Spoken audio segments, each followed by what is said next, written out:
남편은 아침에 출근해서 밤에 퇴근을 하는데 맞아요. 퇴근 후에도 힘들거든요. 근데 그 힘든 시간에 아이들의 육아를 거의 다 담당을 해서 했어요. 근데 사실 대부분의 아빠들이 아이들이 그냥 노는 걸 지켜보고 아빠들은 누워만 계시는 경우가 많거든요. 근데 제가 사춘기를 대비하는 가장 좋은 방법은 여행을 가는 건데요. 어릴 때부터도 1년에 한 번 이상은 반드시 여행을 꼭 갔어요. 한 번은 큰아이가 사춘기 때 아빠랑 약간 갈등이 있었거든요. 네. 그래서 제가 이번에는 여행을 가서 딱 보면 이런 질문 하시는 분들은 보통 상위권 부모님들이시고 이런 질문 하시는 분들은 상위권이 되더라 라는 측면으로 좀 몇 개 꼽아주실 수 있으실까요? 네네네. 네. 일단 수학으로만 먼저 말씀을 네. 드리면 에 대해서 꼭 물어보세요.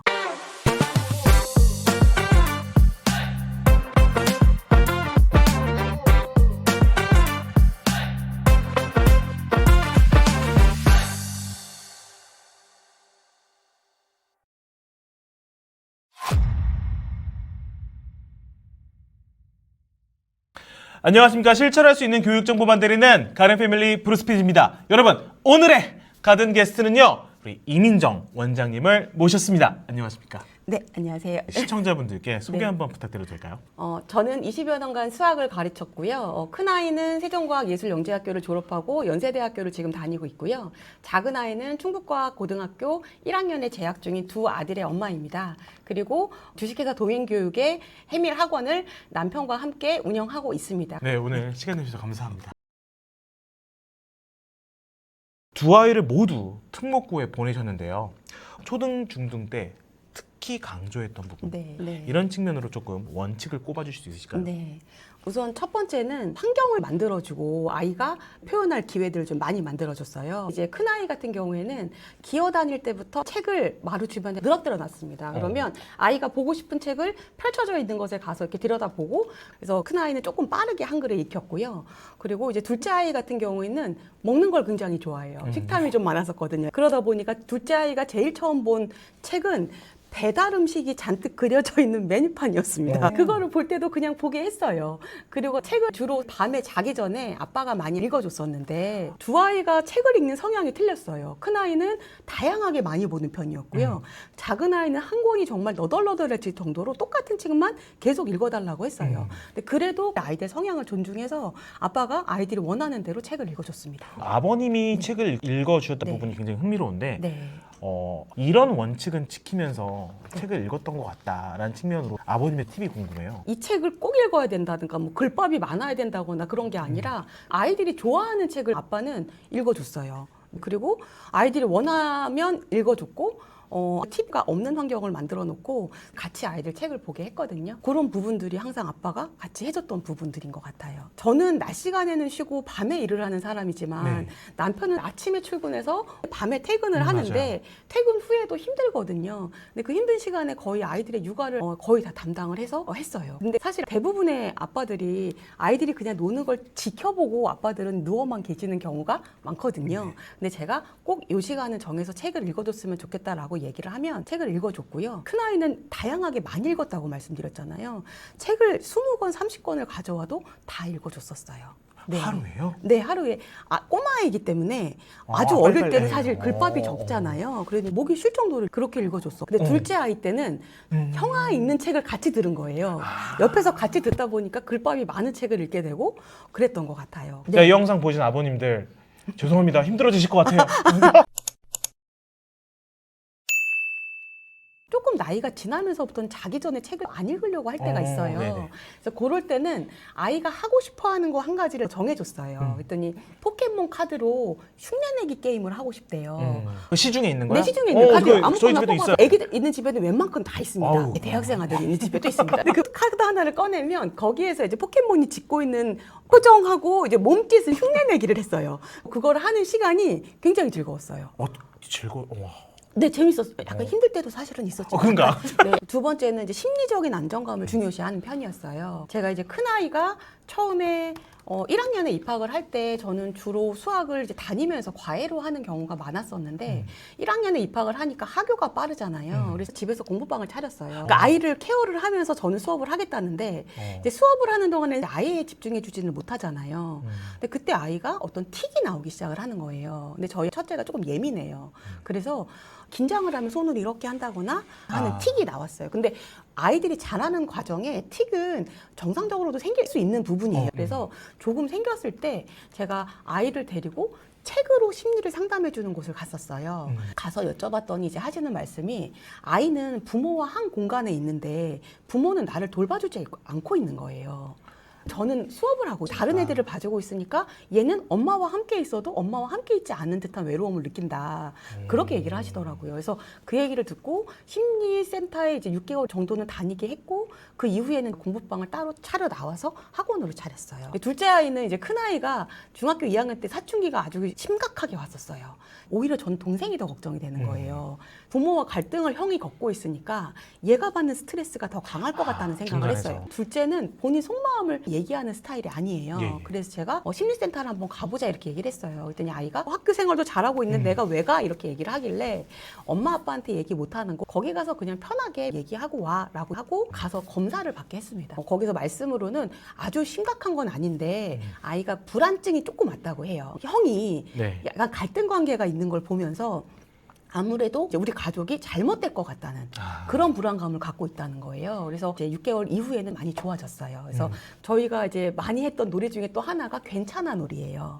자기 전에 괜찮아 놀이를 했어요. 학교에서 혹시 이제 아이가 발표를 못했어도 괜찮아, 나는 발표는 못하지만 문제는 잘 풀어. 이렇게 말을 해요.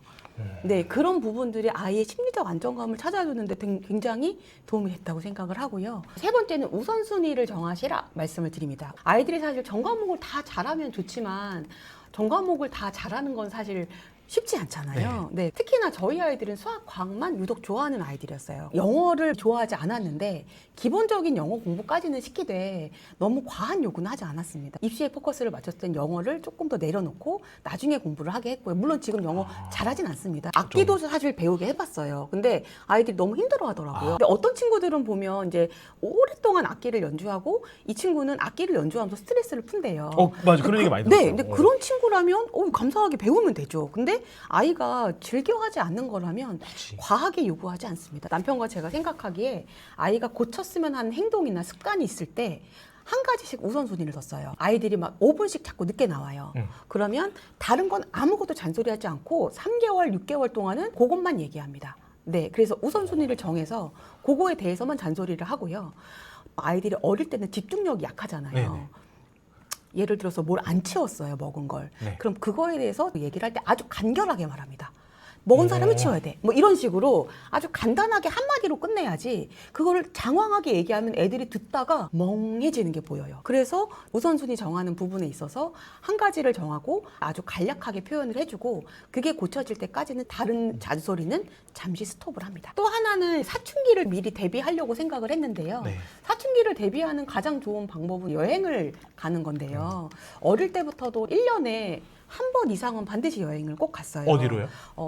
강원도로 사실 제일 많이 갔었고 그리고 해외도 힘들지만 한두 번씩은 이제 갔다 왔어요. 여행 가는 거에 큰 비중을 뒀던 것 같아요. 한 번은 큰아이가 사춘기 때 아빠랑 약간 갈등이 있었거든요. 네. 그래서 제가 이번에는 여행을 가서 아빠가 고쳤으면 하는 거 아들이 고쳤으면 하는 거, 엄마가 고쳤으면 하는 걸 같이. 각자 하나씩은 얘기를 하자라고 해서 하나씩 얘기를 한 후에 그 다음에는 칭찬해 주기로 했어요. 여행 가서요. 네, 이제 야. 여행을 가면 좋은 건 휴대폰을 꺼둘 수 있어요. 대화를 하고 싶어서 여행을 좀 많이 가거든요.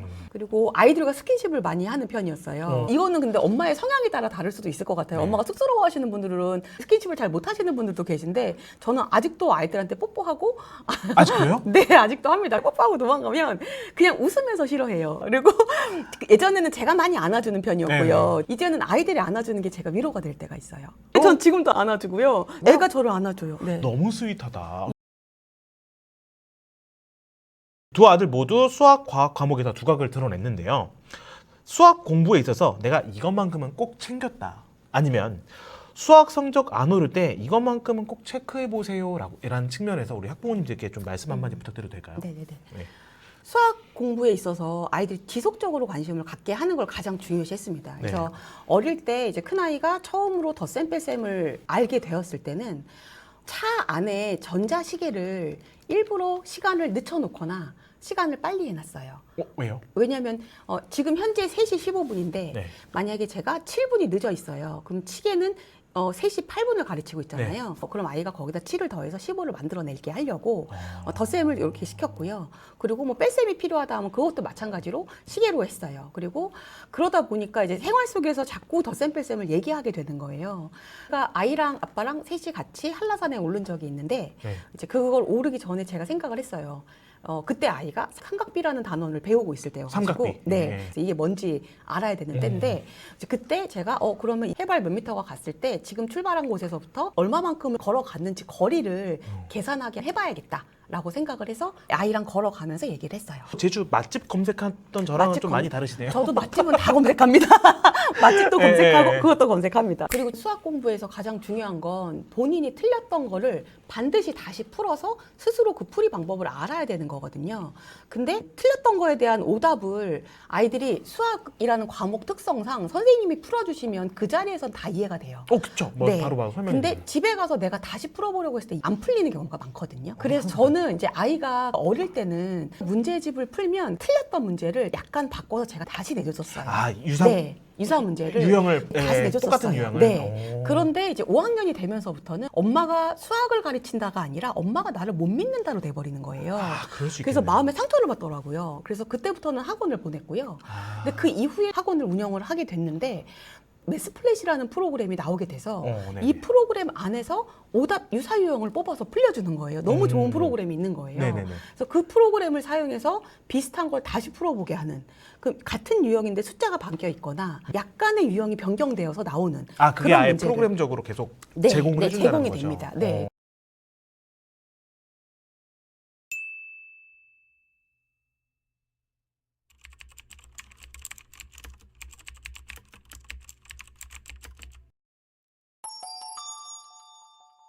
저희는 지금 학원에서는 그 프로그램을 사용해서 아이들 오답을 반드시 풀어보게 하고 있습니다. 지금 제가 말씀드린 이제 매스플랫이라는 프로그램은 학부모님들이 이제 개인적으로 사용하시는 게 아니라 학원에서 사용하는 플랫폼들이거든요. 그래서 다니고 계시는 학원에 이 플랫폼을 사용하시는지를 한번 물어보시면 좋을 것 같습니다. 네. 그러니까 이게 직접 아이들이 사용하는 게 아니라 학원에서 네, 사용하는 선생님들이 거잖아요. 사용하시는 겁니다. 네. 아이들이 시험을 보거나 했을 때도 매스플랫을 이용해서 보고서를 만들게 되면 이 보고서 안에 아이가 어떤 문제 유형을 잘 풀고 어떤 문제 유형에 약한지 이런 부분까지가 잘 나와 있어요. 그래서 이 보고서까지 잘 주는 학원인지를 한번 판단해 보시는 것도 좋을 것 같습니다. 네.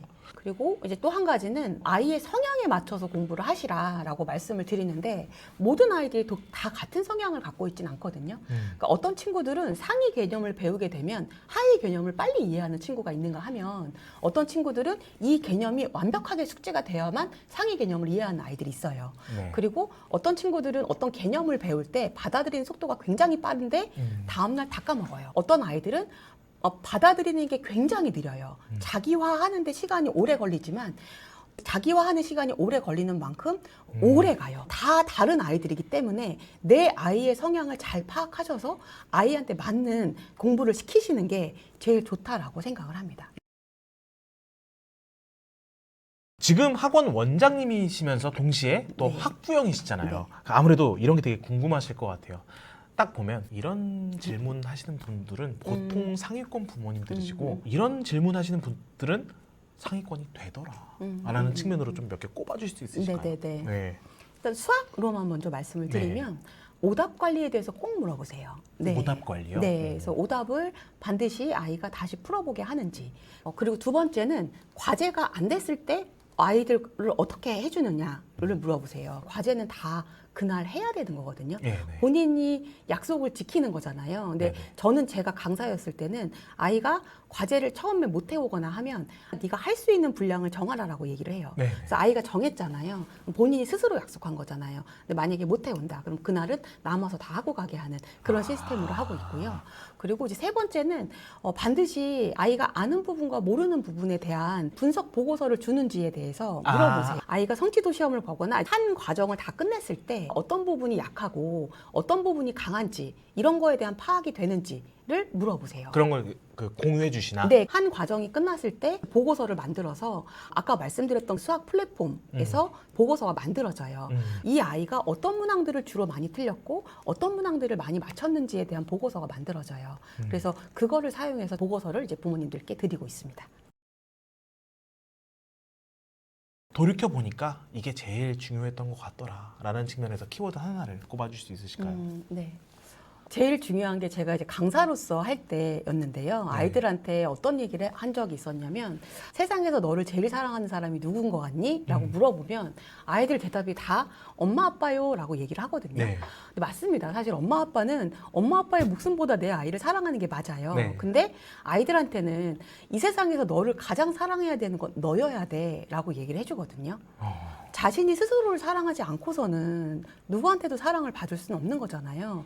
그래서 제가 아이들한테 세상에서 가장 사랑하는 너를 일주일에 단 5분도 너에 대해서 생각하지 않는다는 건 너한테 너무 미안한 일이 아니냐.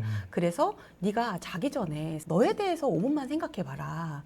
네가 뭘 하고 싶은지, 네가 정말 하고 싶은 게 무엇인지, 아니면 네가 뭘 하고 살면 행복할 것 같은지, 이런 것들에 대해서 매일은 아니더라도 일주일에 5분, 10분이라도 너에 대해서 생각을 해봐라 라고 꼭 말을 해줬습니다.